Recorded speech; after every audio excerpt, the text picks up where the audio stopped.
And so I hope with a young readers edition like this, we can be intentional and explicit from an early age with our young people about the kind of character we hope they have, about the kind of courage that they exhibit in the face of injustice, about the kind of initiative they'll take to make things right or to make things better.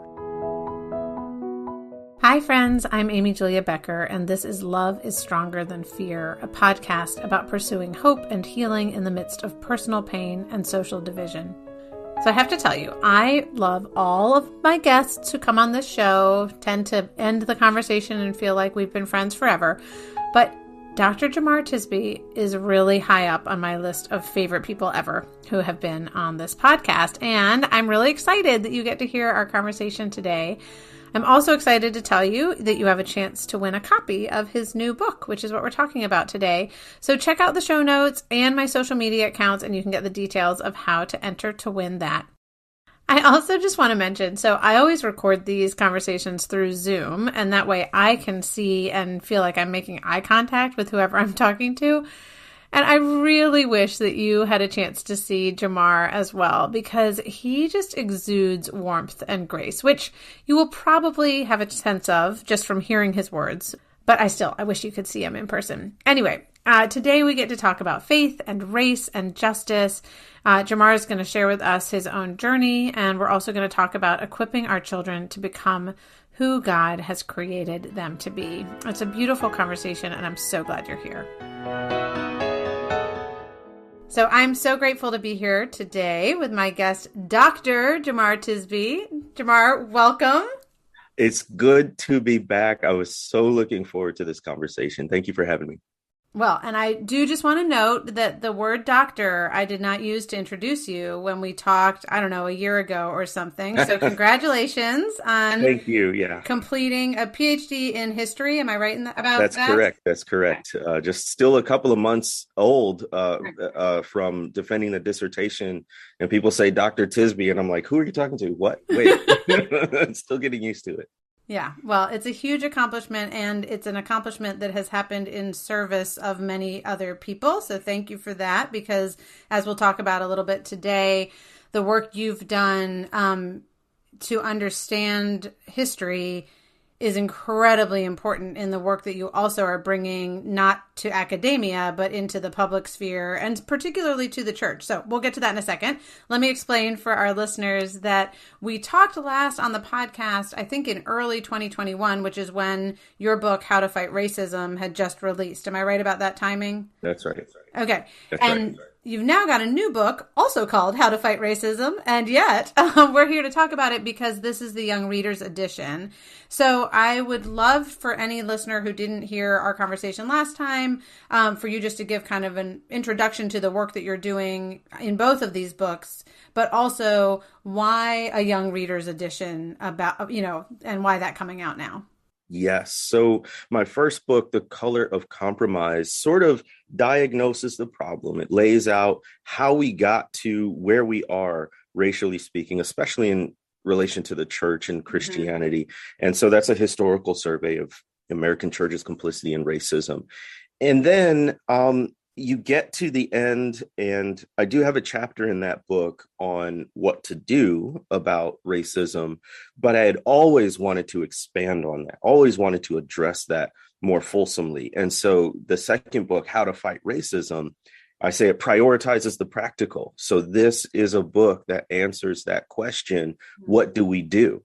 Yeah. What do we do about racism? And that's the question I get the most often whenever I speak, write, or talk about racial justice. So that's what that one was for. And then the folks at Zondervan came around and said, hey, we think there's space for you to talk to younger readers about this same topic.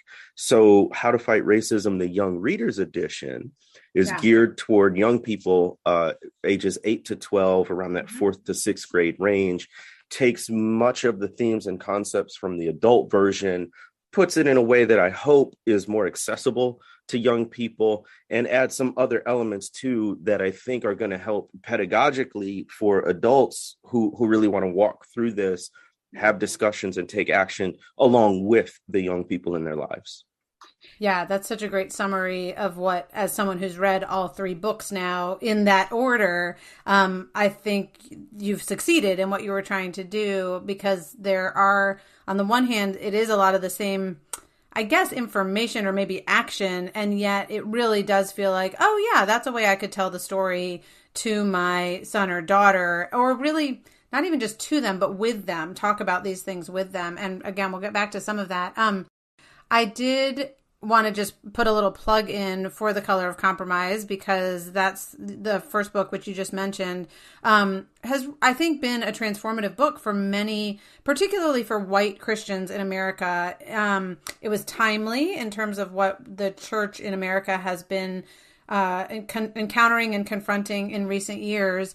But what is so wonderful about your work is that although it's so relevant to our time, because you're setting it in this really big story of both American history and God's providence, like who God is and what it means to be a follower of Jesus, I think it helps us to understand that this is a long story, the story of racism, but also the story of what it means to be a hopeful and faithful follower of Christ even now. So I just want to give a little plug for that. And actually, we'll put it in the show notes, but you and I got to talk about The Color of Compromise maybe 2 years ago as well. So we've got now this series of conversations, which certainly are a joy to me. I'm sure they are to many listeners too. So I wanted to also say from the top, you mentioned this in the book, but I thought it was important to note, what do you think the experience of reading this book, how should it and would it be different for white readers and for readers who are Black or Indigenous or people of color? Can you just speak to that a little bit?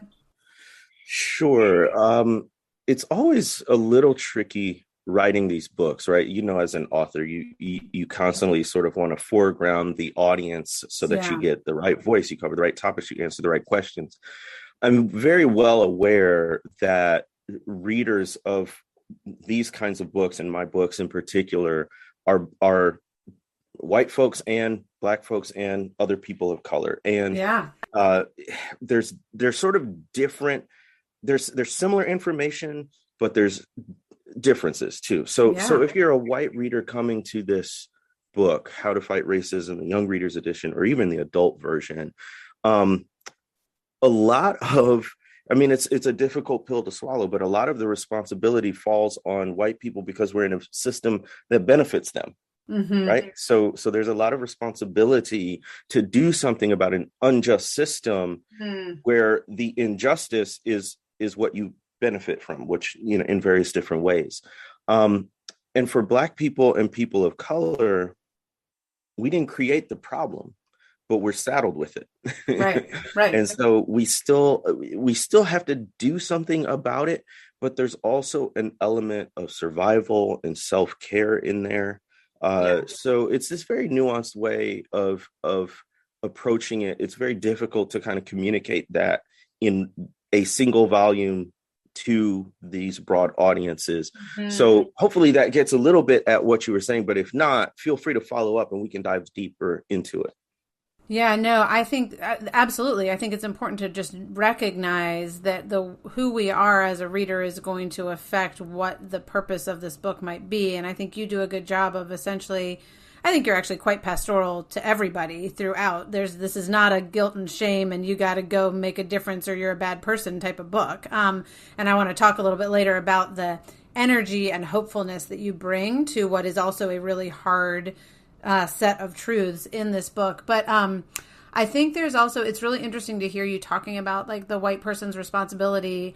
I really agree with what you just said. And yet I also often feel powerless as a white person in two ways. One, because it just seems like such a big problem that even if I agree that which I do, that I'm benefiting from this structure, I often feel powerless to do anything in the face of that. How much more would that be true for a, Black child who is powerless both in terms of the child aspect of that as well as just being born on the unjust side of that system. So anyway, but it's interesting because I'm like, oh, but I often feel powerless too. And then I think the other way I often feel powerless is on the relational side. And I'm getting us off track already, but this is something you write about in terms of what it means to have relationships, because I know that I am owed nothing as a white person when it comes to me as kind of a symbolic person, right? By a person of color. Like I just don't, and even within the church, I feel like I've been on the wrong side of this, certainly symbolically, but even actually, like I know that my patterns of being in the world are changing now and have been changing even for many years. And yet I still feel what I hope leads me to some humility, and not just, certainly not apathy, but I don't want it to lead to passivity either.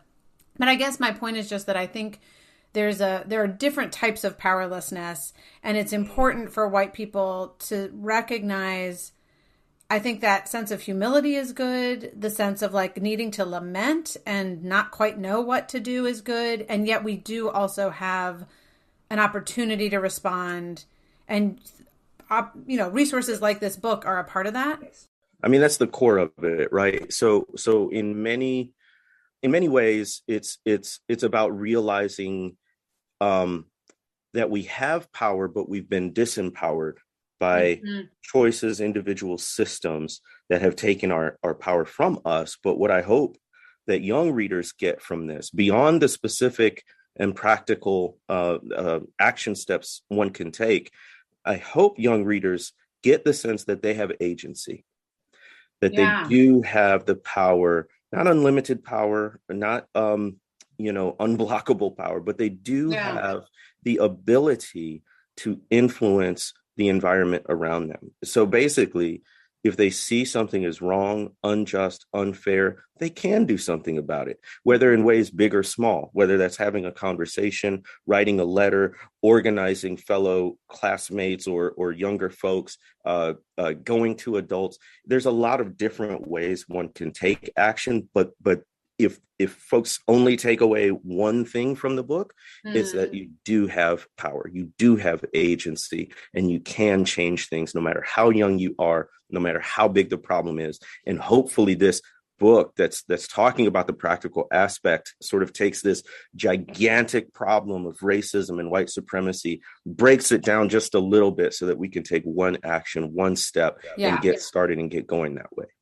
And that for me is the only way to begin to approach any of these problems, is by remembering that one step at a time, one person at a time, local, like learn locally what's happening as much as you might want to understand what's happening nationally.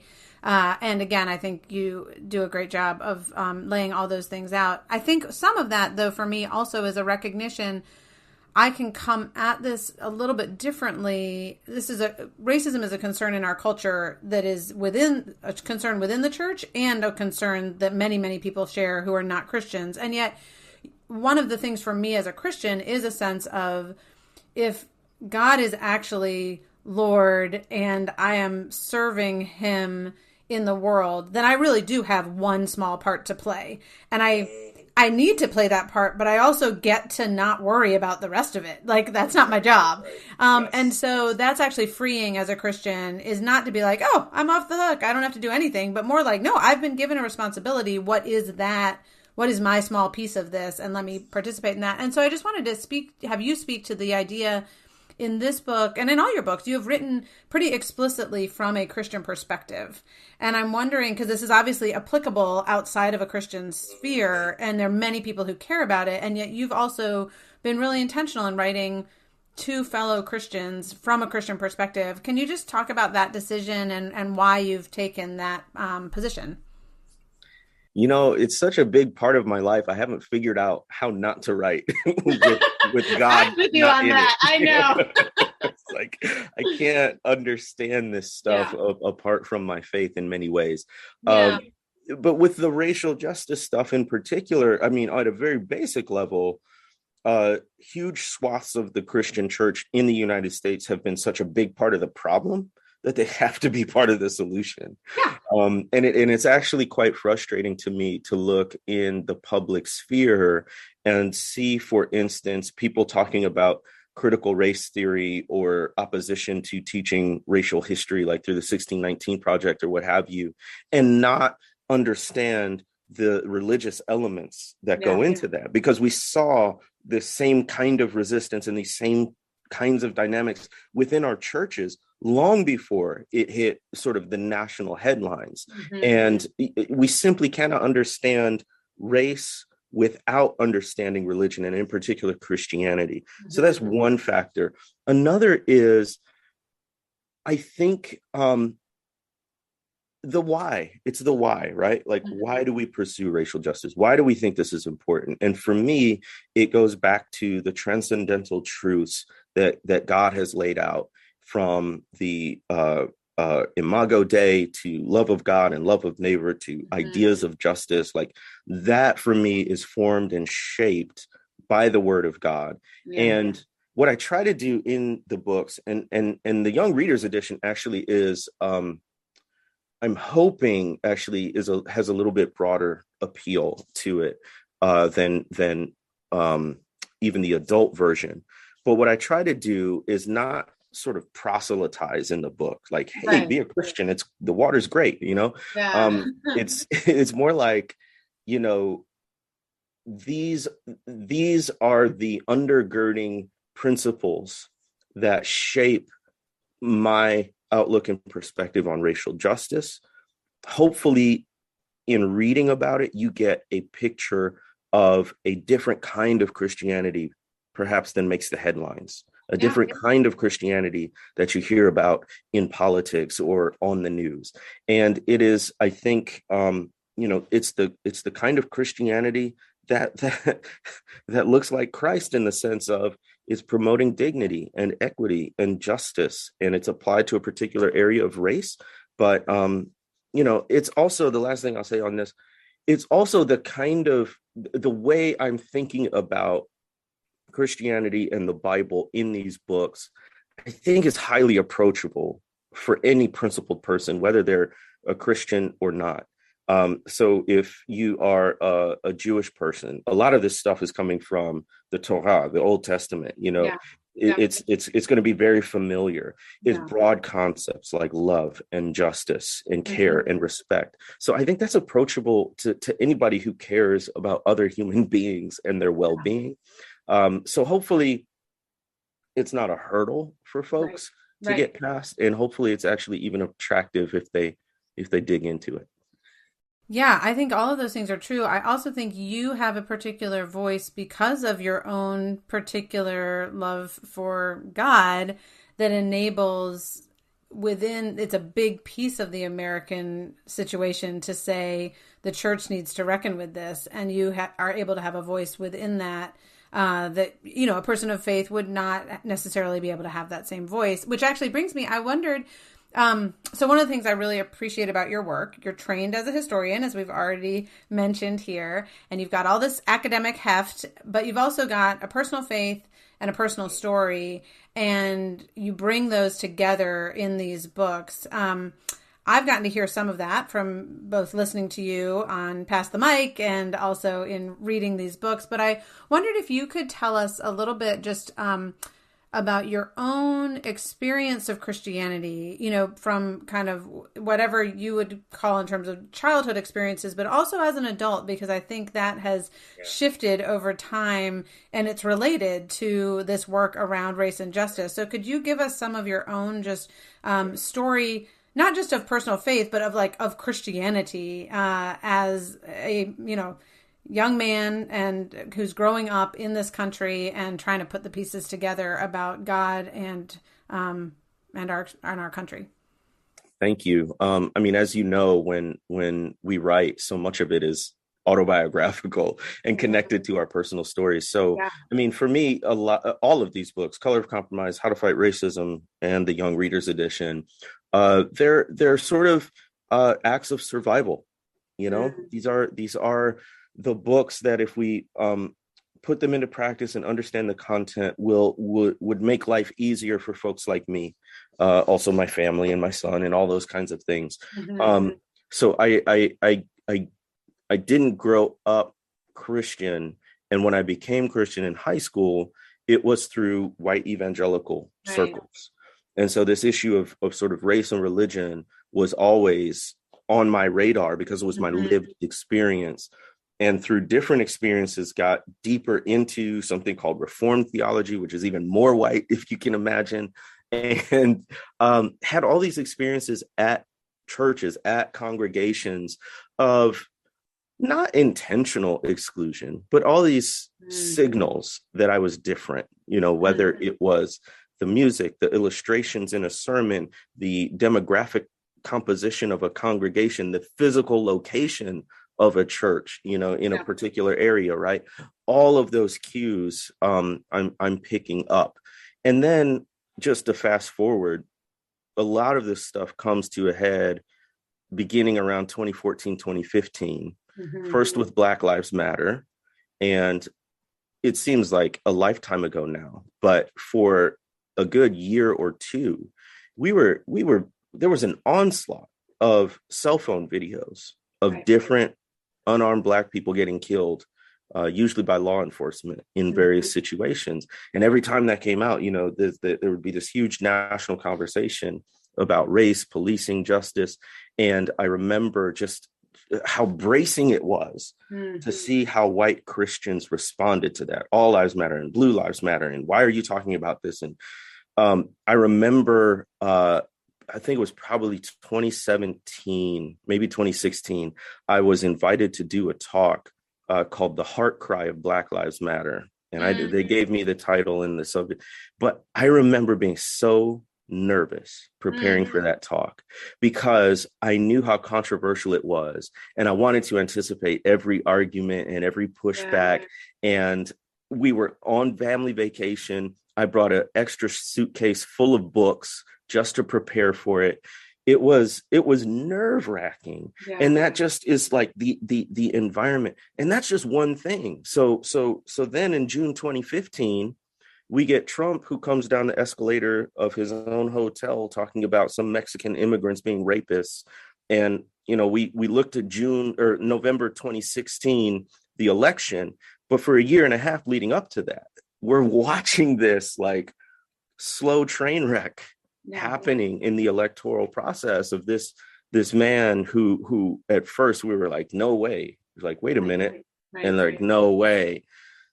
And then all of the political rifts that were exposed, not created, but exposed through Trumpism, not just the man himself, but the whole ideology. And this is when the idea of white Christian nationalism it really is, to me, helpful in explaining a lot of what we've called Christianity, is this conflation of patriotism and Christianity, this notion that the fate of the church is wrapped up in the fate of the United States of America, and that there's one way to be Christian. So all of that is why I think books like The Color of Compromise that say this has a long history of racial division and Christians behaving badly when it comes to racism, and How to Fight Racism is also part of a long tradition, but also our responsibility in what I've been calling the civil rights movement of our day. And my hope and my burden is that we as people of faith in particular would not miss this moment to stand up and be witnesses for justice and for the one we follow. Amen to that. And I'm curious, just as a little bit of a follow-up for you in terms of personal faith, coming to know Jesus through a white evangelical lens, and then essentially growing up and seeing, wait a second, there's some things that are really distorted about this. And I think I have had that experience. Many people I know have had that experience, whether they're black or white, right? And it's very disconcerting because this really positive thing of coming to know God and this really negative thing of saying, oh, wait a second, there's like racism involved here. And there are all these, and there are people who seem to be defending that. Like, what is going on? Like, did that prompt a crisis of faith for you? Or were you able to be clear throughout as far as like, these are separate things? I'm just curious for you how that worked itself out. It was always pretty separate things. I think I knew enough of the Black church tradition to say that this is not the only way to practice Christianity, and this is not the only conception of Christ we Mm. have to follow. But, our relationship with God is communicated through people and Yeah. through communities and through congregations. So I would say probably the biggest sort of crisis of faith has been, how do I practice the faith when I've been trained by people and in traditions that have so tragically missed it when it comes to racial justice? So in other words, I went to Reformed Theological Seminary in Jackson, Mississippi, had great knowledge imparted to me, on the biblical languages, on some of the history of Christianity, some of the things that I carry with me and have shaped me. But also, I'm wondering, can I trust the hermeneutical tools I've been given? Will you explain for just a minute what hermeneutical tools are, just in case? Just biblical interpretation. Yeah. How do I see what I'm reading? How do I explain it and explore it today? Exactly. Yeah. If I'm reading any given passage of the Bible, let's say, the Sermon on the Mount, right? And you say, blessed are the poor, right? And it typically we think of that purely in spiritual terms, but there are other people groups who are Christians, who have experienced marginalization, who've experienced poverty, suffering, all of those things, who have a more robust reading of the poor is actually the material poor, right? Yeah. But that's not necessarily the way I was taught to interpret scripture, apply scripture. And so it has caused me to sort of question or second guess my kind of initial understanding of the Word of God, of how to relate to God in a good way, because I think it makes me more thoughtful about it. It makes me look more broadly, globally at the Christian community, and certainly at the Black church tradition, to understand God and ways to relate to God. But at the same time, it's also, how much can I trust the training I've been given? And if I can't trust that, well, how do I do any of this thing? How do I pick a church? How do I pray? How do I read the Bible? How do I preach? All of those kinds of things. And I'm still in process. I'm not done with this. This is not a before and after story. This is a journey because I still don't quite know. Yeah. The one thing I do know is I am safe with Jesus. So if I can bring it back to Christ somehow, because it's not, we have a very high view of scripture and the Bible, but it's not ultimately bibliocentric. It's Christ-centric. Yeah. The religion that we practice. It's a relationship with a person who's living and alive and active today. And that's what keeps me grounded and gives me hope and sort of is that lighthouse guiding me to harbor amidst this storm of trying to understand and reconstruct my faith. Yeah. Well, I think you're not alone in that, but I also just appreciate the way you just spoke to that, because I similarly feel as though and the beautiful thing actually about, I don't think it is wrong, let's take blessed are the poor, to think about more than material poverty. I think it is probably wrong to think about it as less than or not including material poverty, right? And so it's more this sense of, okay, that verse alone just got expanded.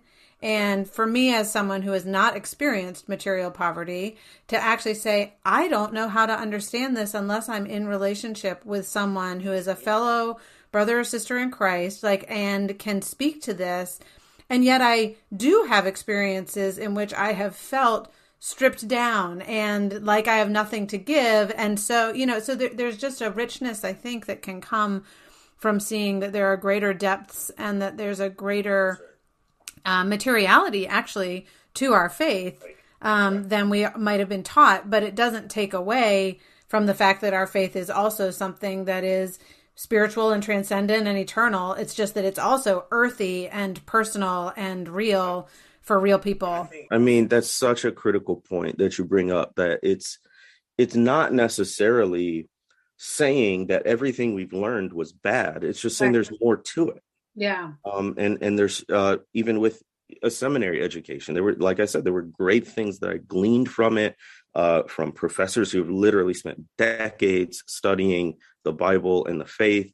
And so, of course, there's going to be good stuff there. And much of my critique is not really about what was there. It's about what was absent or what was missing. Yeah. And that's the journey I've been on. Is, there are some things that probably need to, I wouldn't say jettison, but readjust. Like it's the Christianity I learned was very cognitive and intellectual, which obviously it is. I mean, the wisdom of God is unfathomable. So it's going to occupy our brains forever in ways that we can never quite wrap our heads around. But at the same time, it's emotive and it's soulful, and it hits on multiple levels. It's even physical, with physical worship, right? So again, expanding our definition of what it means to be a Christian, to follow Christ, relate to Christ.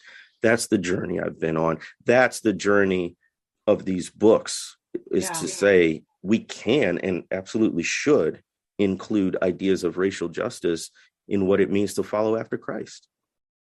I do think this book in particular, yes, is great for kids, but I do feel like I could give it to my son who is 13 and he could go read it and come back to me. My daughter who is 10, I would want to read it with her and pause, and probably that would be even better with my son too, but I'm just saying in terms of just what you're approaching in the book in terms of some of the really hard stories from our history, as well as some of the theological concepts, which I think you do a great job of putting it in terms that they can understand, still to kind of slowly walk through the history, the theology, and then the action. But I'm just thinking about parents, and I honestly am thinking specifically about white parents and maybe teachers who are not used to talking about racism and justice with kids, because that has been historically the posture of many white people, is like, we don't really talk about that. We don't talk about it when it comes to our faith. We don't talk about it when it comes to our history. We just, somehow it's not polite. I don't even know. Certainly it's scary and uncomfortable is probably the bigger truth there.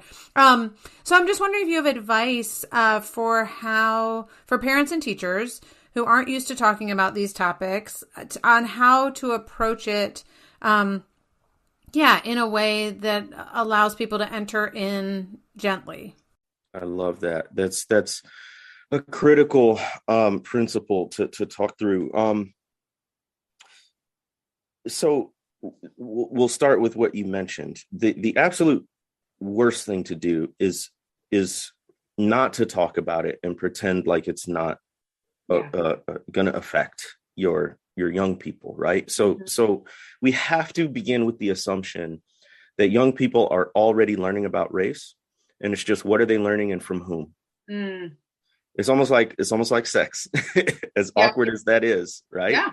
Our young people are getting messages about it constantly, right? Whether they're ready or not, whether we are ready for them to receive those messages or not. And the only question is, what messages are they getting and from whom? So with a topic as important as sex, we recognize that as adults in children's lives, we care for them and we want to teach them as best we can so that they can be very careful with this very powerful thing in our lives, right?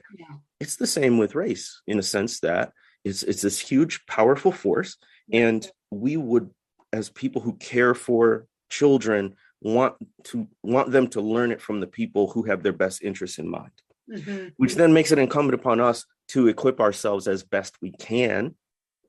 I'm not expecting anyone to become a quote unquote scholar on these things, but to be conversant, enough to help young people navigate in a healthy way the racial dynamics. So that means, as adults, you begin with making sure that you know a little bit, making sure that you're actively learning and on this journey along with your young people. It's not a matter of throwing a book at them and saying they'll be better than I was. Right. It's really, this book is designed as much for adults as for young people. It is designed, if you haven't read or you're just entering in these, it's very accessible for adults to read as well. It's designed to read along with the young people in your lives. You could give them the young readers version and you can read the adult version. There's all kinds of ways to do it. What this is doing, I think, and I hope, is opening up a conversation. Yeah. I also hope that it's just one piece of a bigger effort that you're making. So I just, it comes to mind, it keeps coming to mind. There's a Netflix series that just came out in the end of October of 21, and it's called Colin in Black and White. Oh, yeah. It's called, I've heard of it, but I haven't seen it. Yeah.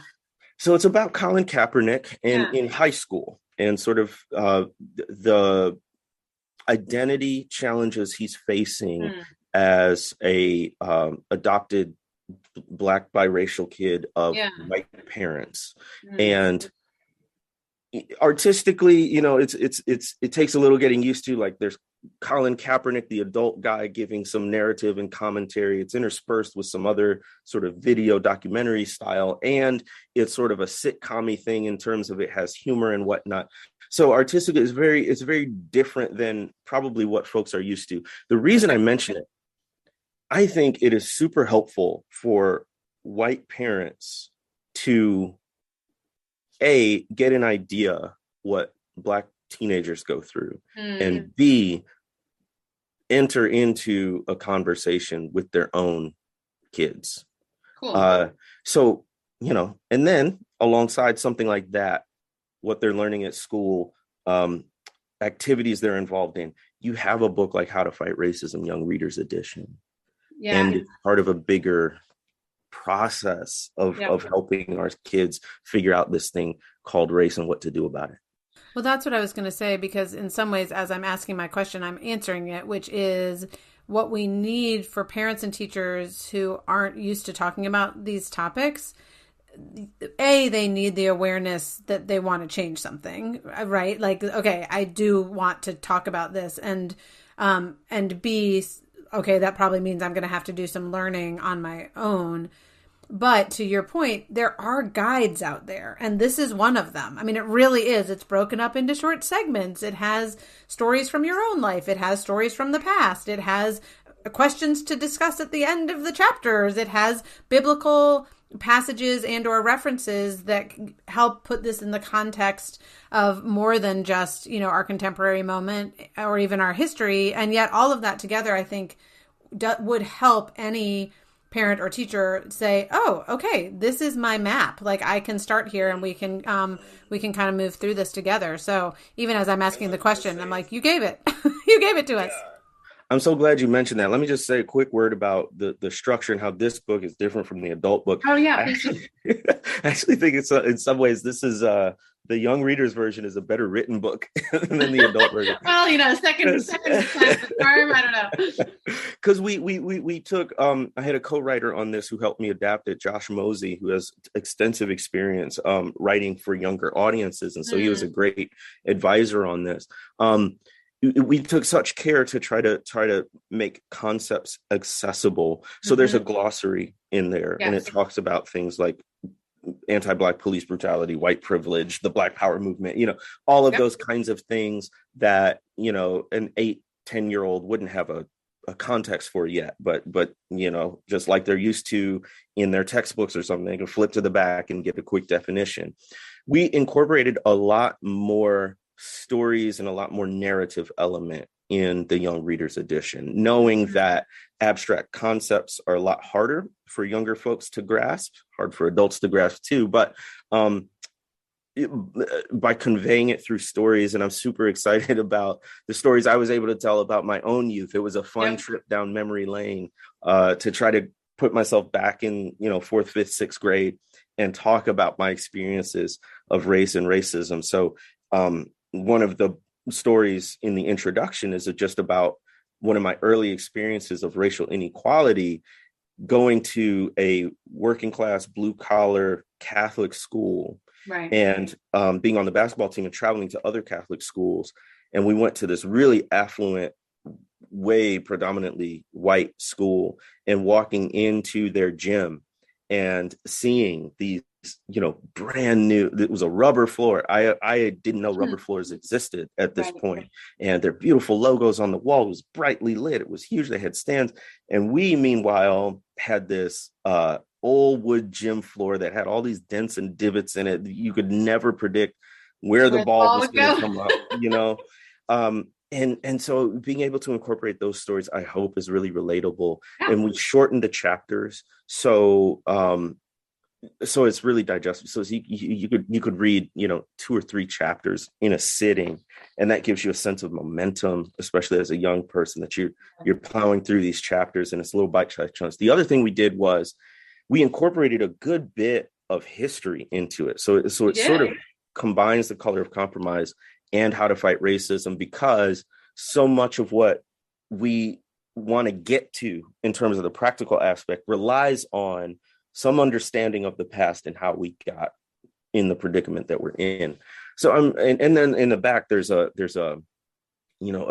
parent's guide to help you facilitate these conversations. There's appendices that expand on certain ideas.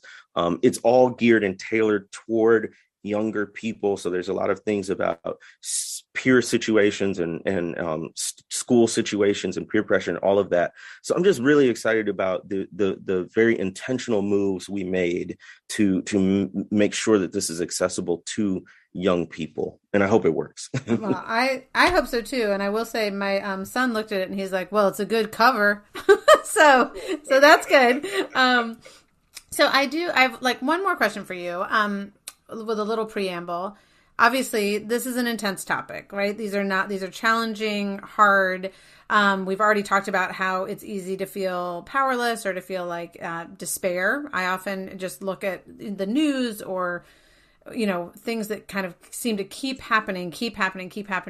And yet what I actually, and you do not shy away from the things that are really hard and challenging in this book. And yet I really felt like I read this and there was a sense of hope that was really animating the book. You write at one point about it as an invitation to dream. And then I just want to read, this is from very early on, but in the introduction, you say, whatever your reason for reading, my hope is that you'll come away with a better understanding of where we've been as a nation, a deeper knowledge of who you are as a person, a vibrant connection to people of all backgrounds, and a stronger sense of purpose to fix what needs to be fixed in our broken world.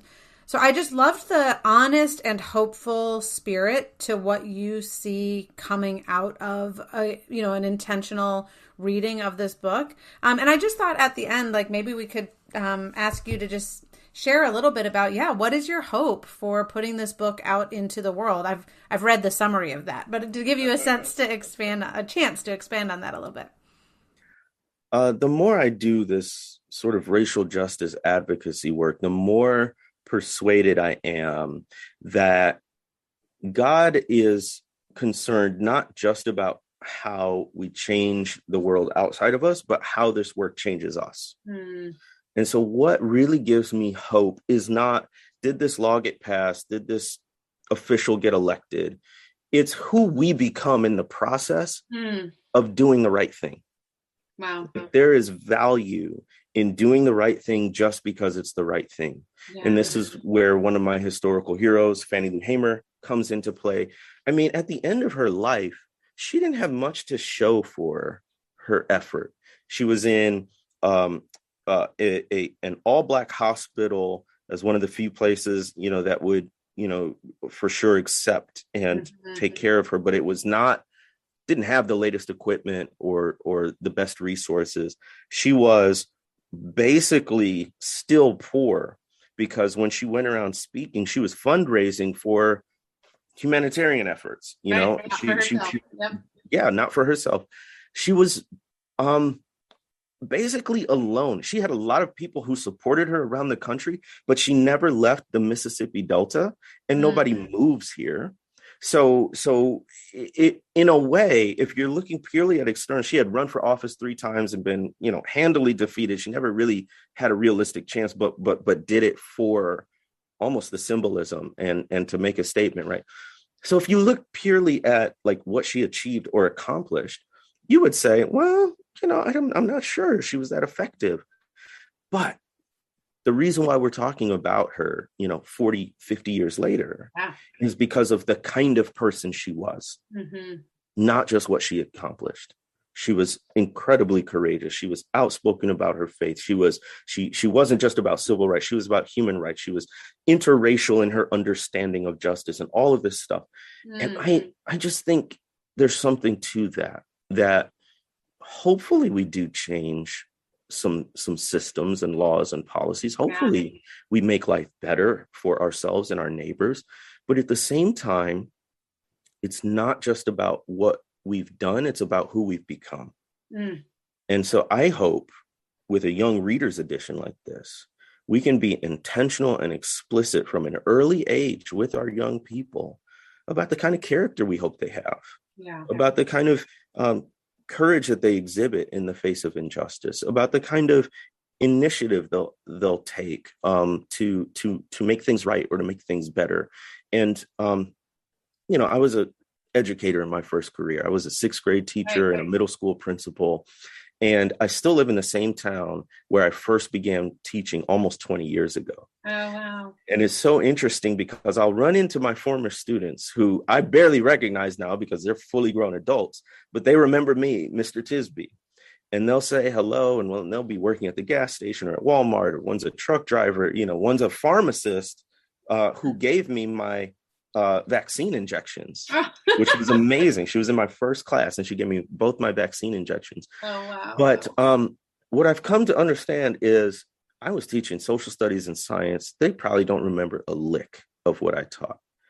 But what I'm most proud of is who they've become, the kind of people, the kind of character they have.